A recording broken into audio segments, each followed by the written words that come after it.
কালিমার পরে নামাজ একটা আরকান হয়েছে। সাহাবীরা রাসূলকে জিজ্ঞাসা করল, ইয়া রাসূলুল্লাহ, ইয়া হাবিবাল্লাহ, ইসলামের মধ্যে সবচেয়ে বড় আমল কোনটি? ইসলামের মধ্যে সবচেয়ে বড় আমল, বড় কাজ কোনটি?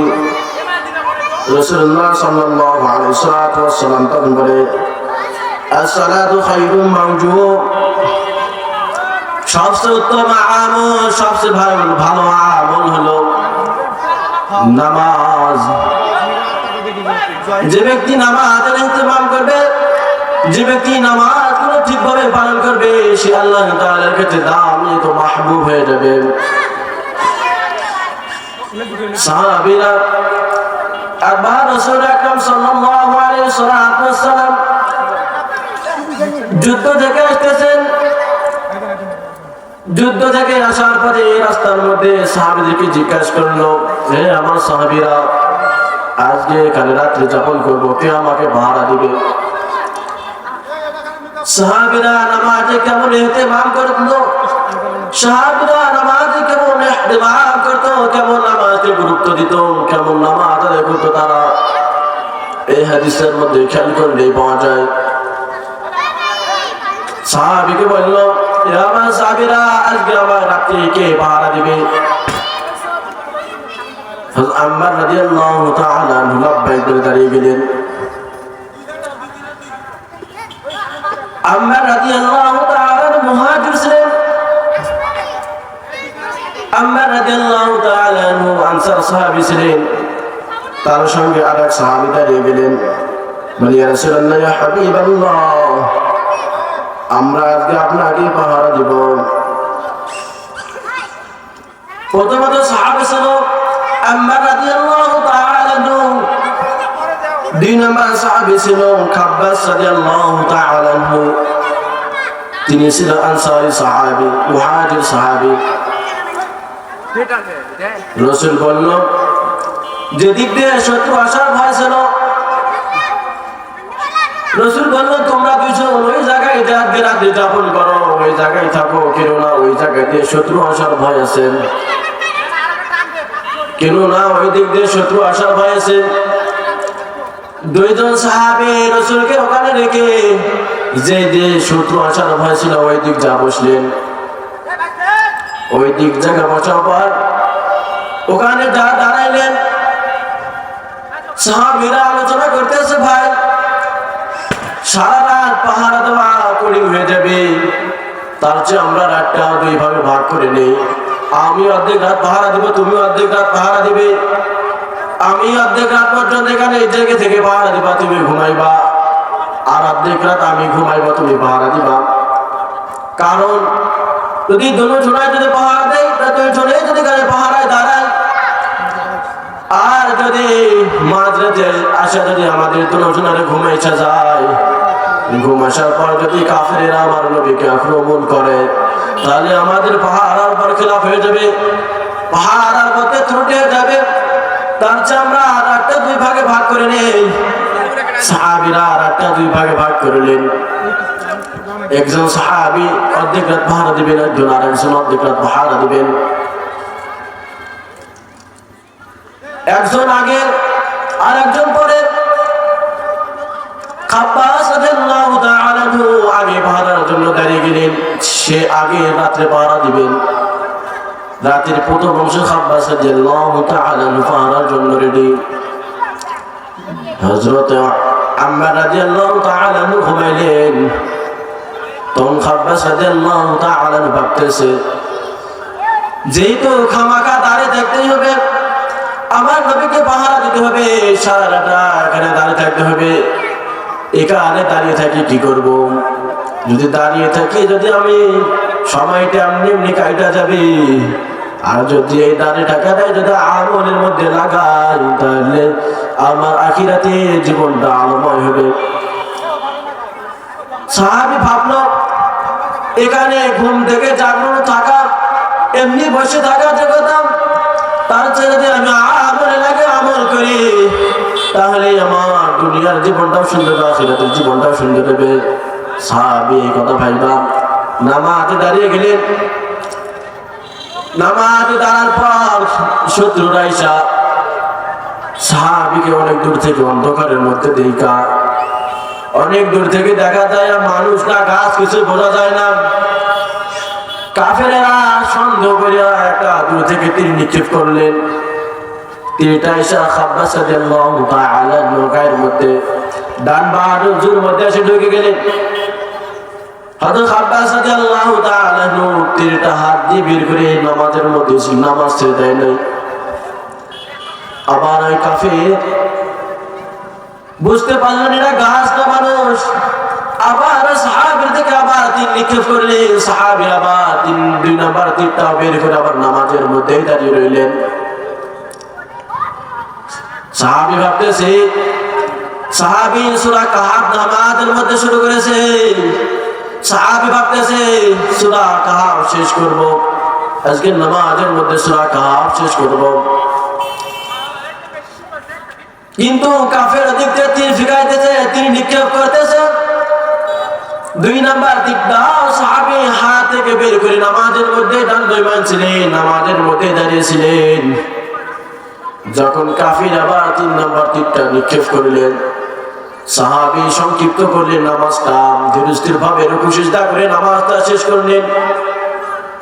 নামাজটা শেষ করে হযরত আম্মা রাদিয়াল্লাহু তাআলা ডাক দিলেন, ভাই আম্মা তুমি জাগ্রত হও, তুমি জাগ্রত হও, কারণ কাফেররা আমার নবীকে এখানে জানতে পেরেছে মনে হয়, তুমি আসো জাগ্রত হও। আম্মা রাদিয়াল্লাহু তাআলা জাগ্রত হয়ে দেখে হযরত খাব্বাস রাদিয়াল্লাহু তাআলা গায়ে তীরের আঘাত, আর গা দিয়ে হাত দিয়ে রক্ত গিয়ে চুইছে পড়তেছে আর বয়ে পড়তেছে। তখন আম্মা রাদিয়াল্লাহু তাআলা জিজ্ঞাসা করলেন, ভাই খাব্বাস তুমি হাতে রক্ত কেন, তোমার হাতে তীরের আঘাত কেন? সাহাবী বলে, ভাই আমি নামাজে দাঁড়াইছিলাম, আর ওই দিক থেকে কাফের গুলো আমাকে আক্রমণ করেছে, তীর গুলো শেষ করেছে, আমার দিকে তীর নিক্ষেপ করতেছে, আর আমি নামাজের মধ্যে ছিলাম, ভাবতেছি সূরা কাহাফ শেষ করব, কিন্তু সূরা কাহাফ শেষ না করে নামাজটা শেষ করলাম।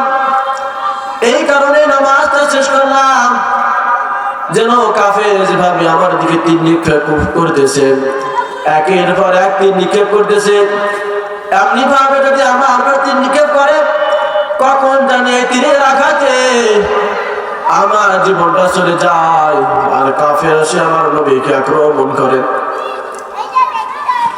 বলতেছে, আম্মা আমি তোমাকে আমার মাওলার কসম, আমি আল্লাহর কসম করে বলতেছি, আমি আল্লাহর কসম করে বলতেছি, যদি আমার নবীর পাহারা না থাকতো, আমার নবীকে যদি এখানে পাহারা যদি আমি না থাকতাম, তাহলে আজকে সূরা কাহাফ নামাজে শেষ করতাম, না হয় জীবনটা দিয়ে দিতাম।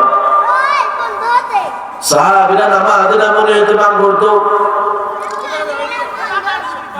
তারা নামাজকে এত ভালোবাসতো, নামাজের মধ্যে এমন মজা পাইতেছে, সে আল্লাহর কসম করে বলতেছে, ভাই আম্মা আমার মালিকের কসম, আমার আল্লাহর কসম, যদি কাফেররা যদি আমার নবীকে আক্রমণ করার ভয় না থাকতো, তাহলে আমরা না ছাড়তাম না।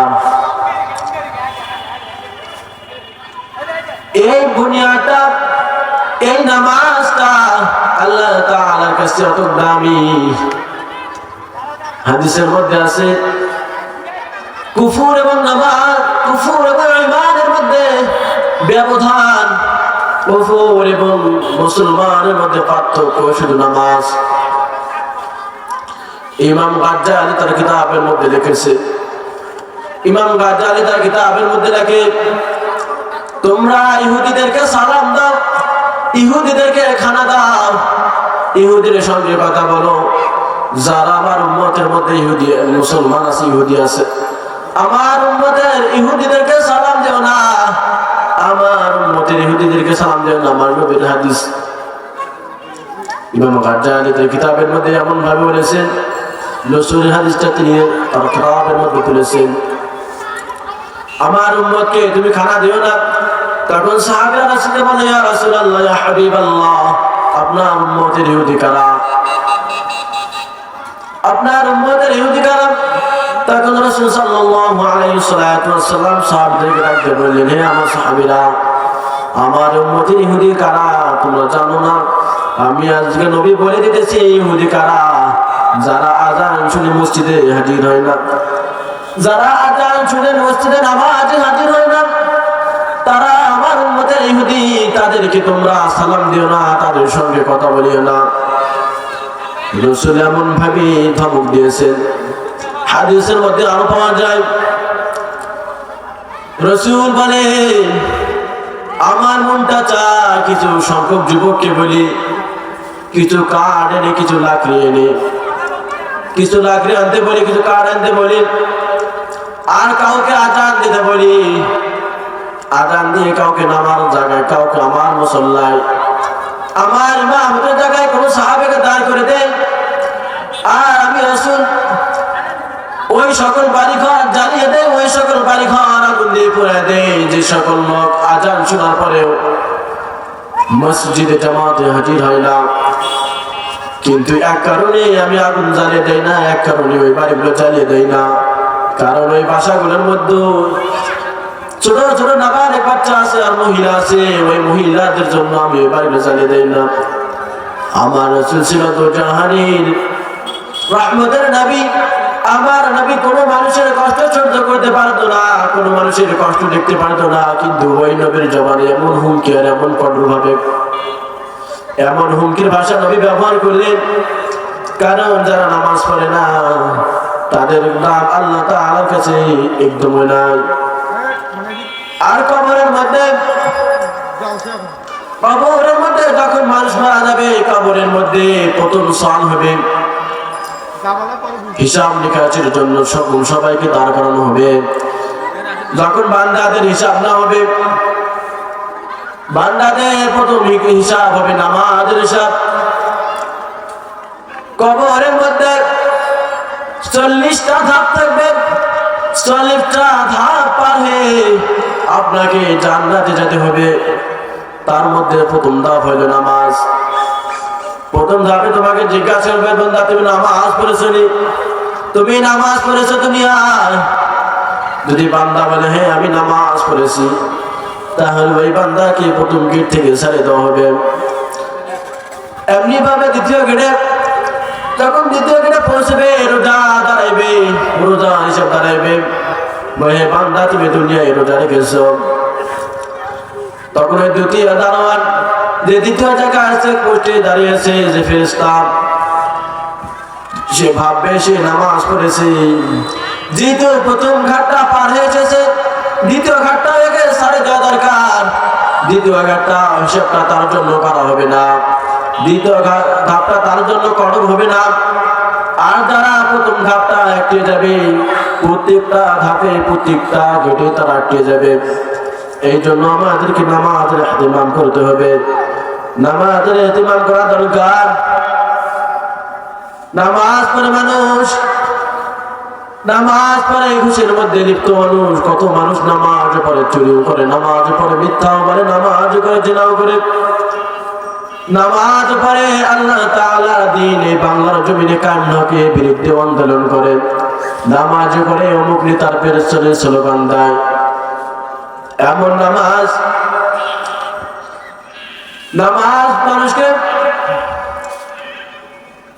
সমস্ত খারাপ অন্যায় কাজ থেকে বিরত রাখবে। নামাজ মানুষকে অন্যায় কাজ থেকে বিরত রাখবে। কিন্তু আমরা নামাজও পড়ি, গুনাহ করি, নামাজও পড়ে চুরি করি। এর সমাধান কেমন?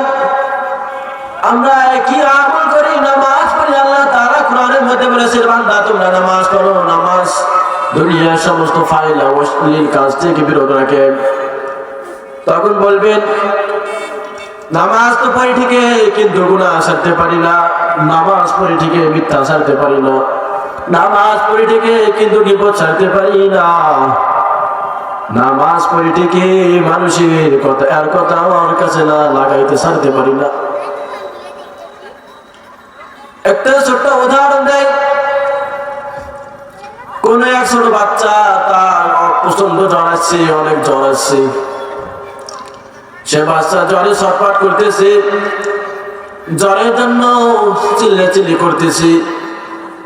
এই বাচ্চার মাও চাকরি করে, বাবাও চাকরি করে। বাবা অফিসে গিয়েছে, মা অফিসে যাবেন। অফিসে যাওয়ার সময় বাচ্চা তো দুপুরে ওষুধ খাওয়া লাগবে, কিন্তু দুপুরের মধ্যে বাবাও থাকবে না, বাসায় মাও থাকবে না।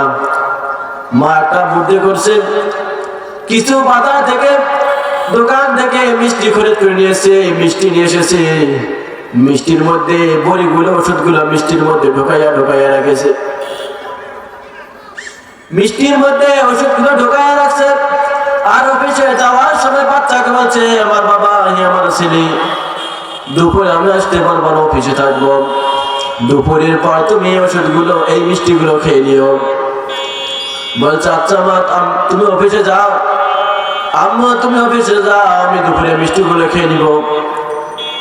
ছেলের মা অফিসে গিয়েছেন। অফিসে সারাদিন ডিউটি করেছেন। সন্ধ্যাবেলায় বাড়িতে এসেছেন। বাড়িতে এসে সন্তানকে দেখে সন্তানের মাথায় প্রচন্ড জ্বর, সন্তানের শরীরে প্রচন্ড জ্বর। বাচ্চাকে জিজ্ঞাসা করে, বাবা তুমি ওষুধগুলো খাইছো? তোমাকে যে মিষ্টিগুলো দিয়েছিলাম, মিষ্টিগুলো কি তুমি খাইছো? বলে, মা মিষ্টিগুলো তো খাইছি। বলে, বাবা তোমার মিষ্টিগুলো খাইছো, তোমার জ্বর ভালো হলো না কেন? বলে, মা তুমি বলছো মিষ্টি খেতে, মিষ্টি খাইছি ঠিকই, কিন্তু মিষ্টির ভিতরে যে বিচিগুলো ছিল, যে মিষ্টির ভিতরে আড়িগুলো ছিল, সে আড়িগুলো আমি খাই নাই, সে বিচিগুলো আমি খাই নাই, সে বিচিগুলো বাইরে ফেলে দিয়েছি। মা সন্তানকে ওষুধ খাওয়াতে পারবে না একা একার জন্য বুদ্ধি করে মিষ্টির ভিতরে বড়িগুলো ঢুকাই দিয়েছেন। কিন্তু সন্তান তো চালাক, মিষ্টি খাইছে ডেকে, কিন্তু ওষুধগুলো খায় নাই। বাচ্চা বলতেছে মিষ্টি নাকি বিচিগুলো খায় নাই। মা তো বুঝে গেছে, যেহেতু মিষ্টির বিচিগুলো, ওরা তো বিচি না, ওগুলো বড়ি ছিল, যেহেতু বড়িগুলো খায় নাই, সেই জন্য তার জ্বরটা ভালো হয় নাই। অমনি ভাবে যারা নামাজ পড়বে অশ্লীল কাজ থেকে বিরত থাকতে পারবে, যারা নামাজ পড়বে গুনাহ থেকে বিরত থাকবে, যারা নামাজ পড়বে তারা আল্লাহ তাআলার ইবাদতের মধ্যে লিপ্ত থাকবে। কিন্তু আমাদের দুনিয়ার মধ্যে তাকাইলে দেখা যায় আমরা নামাজ পড়ি, ওই গুনাহের মধ্যে লিপ্ত। এটা এমন ভাবে মিষ্টির ধানের সঙ্গে মিলে যায়। আমরা নামাজ পড়ি ঠিকই, কিন্তু আমরা নামাজ পড়ি, নামাজের বিচিগুলো আমরা ফেলে দেই। কেমন ভাবে আমরা নামাজ পড়ি ঠিকই, নামাজের কাজগুলো আমরা সঠিকভাবে আদায় করি না। নামাজ পড়ি ঠিকই, নামাজের হুকুমগুলো আমরা ঠিকভাবে আদায় করি না। নামাজ পড়ি ঠিকই, নামাজের যে রুকুর তাসবিহগুলো আছে, এই তাসবিহগুলো আমরা ঠিকভাবে আদায় করি না। সিজদার মধ্যে যে তাসবিহগুলো আছে, তাসবিহগুলো আমরা ঠিকভাবে আদায় করি না। নামাজ আমরা ঠিকই পড়ি, কিন্তু নামাজের মধ্যে আমরা তাসবিহগুলো আদায় করি না। তখন তো আমরা নামাজ দ্বারা আমরা গুনাহ ছাড়তে পারবো না। এই জন্য আমাদেরকে নামাজ ছাড়তে হবে, নামাজ পড়তে হবে এবং নামাজের মাধ্যমে গুনাহ ছাড়তে হবে। নামাজের মধ্যে অলসতা ছাড়তে হবে, নামাজের মধ্যে গাফলতি ছাড়তে হবে, নামাজকে মনোযোগী হতে হবে, আর নামাজকে সুন্দরভাবে আদায় করতে হবে। নামাজকে যদি আমরা সুন্দরভাবে আদায় না করি, তাহলে আমরা নামাজ থেকে গুনাহ ছাড়তে পারবো না। এই জন্য আমাদেরকে সমস্ত নামাজ পড়তে হবে, নামাজে আল্লাহ তাআলার খুব গুরুত্ব দেবে। হাদিসের মধ্যে রাসূল বলেন, আমার উম্মতের মধ্যে সবচেয়ে বড় চোর যারা নামাজের মধ্যে চুরি করে, যারা নামাজের মধ্যে চুরি করে। তখন রাসূল জিজ্ঞাসা করেন, রাসূলকে সাহাবা জিজ্ঞাসা করে, ইয়া রাসূলুল্লাহ, হাবিবাল্লাহ, নামাজের মধ্যে আবার কিরকম করে চুরি করে? তখন রাসূল বললেন, আমার সাহাবীরা নামাজের মধ্যে এমন করে চুরি করে, তারা নামাজ পড়ে ঠিকই, নামাজের তাসবিহগুলো পড়ে না, নামাজ পড়ে ঠিকই, নামাজের আরকানগুলো আদায় করে না, নামাজ পড়ে ঠিকই, নামাজের হুকুমগুলো ঠিকভাবে আদায় করে না। রাসূল বলেছে, সবচেয়ে বড় চোর যারা নামাজ চুরি করে। আমাদেরকে নামাজ সঠিকভাবে আদায় করতে হবে, নামাজ সুন্দরভাবে আদায় করতে হবে।